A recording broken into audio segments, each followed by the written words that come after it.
All right, I'm gonna dial the phone number now.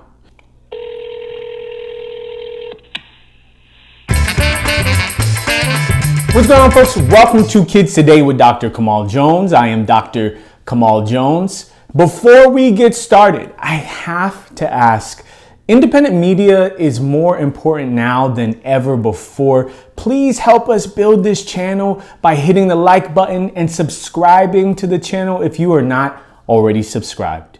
Now, a few weeks ago, Congress voted to move forward a key budget step known as a budget resolution, which puts us on the path of cutting Medicaid and the Children's Health Insurance Program by hundreds of billions of dollars. So why has Congress decided to do this? Republicans are looking to extend Trump's 2017 tax cuts, which are set to expire in January.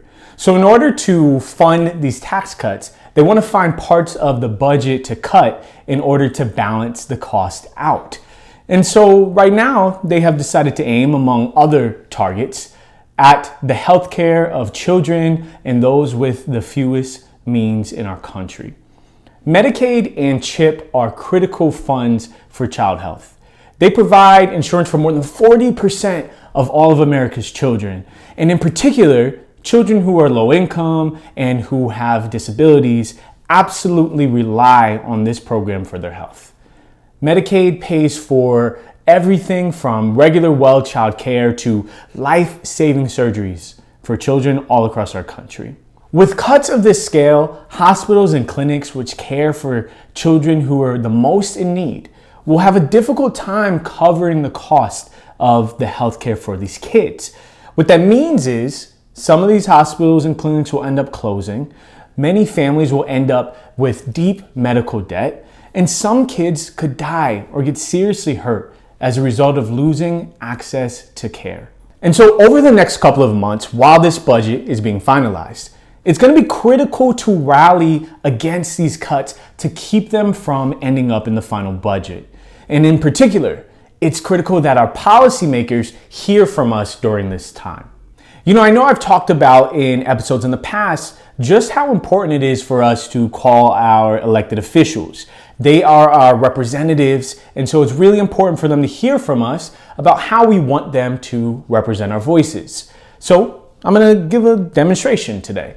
I'm going to actually call my U.S. Senator, Senator Kirsten Gillibrand out of New York, one of my 2 United States senators, so that I can talk to her office about the Medicaid program and just how important it is for our kids. Senator Gillibrand is a Democrat and she is opposed to these cuts, but it's still important to call her to help make it clear that we need her and Democrats in Congress and Republicans who have a conscience on this issue to fight for all of us and especially for our children.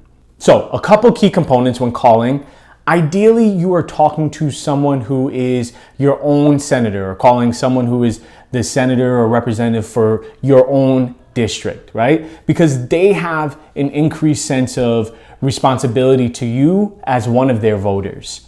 You also want to make it clear who you are, why you're calling, and if you're able to illustrate any particular story or connection, it really goes a long way. But it is not mandatory, so don't let that stop you from making a call.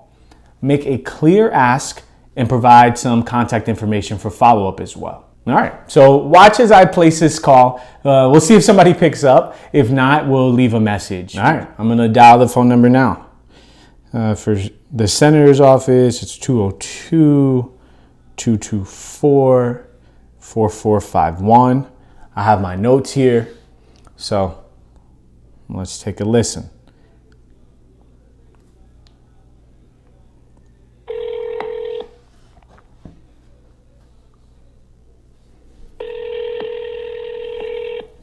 I'll have it by the mic so you can hear it.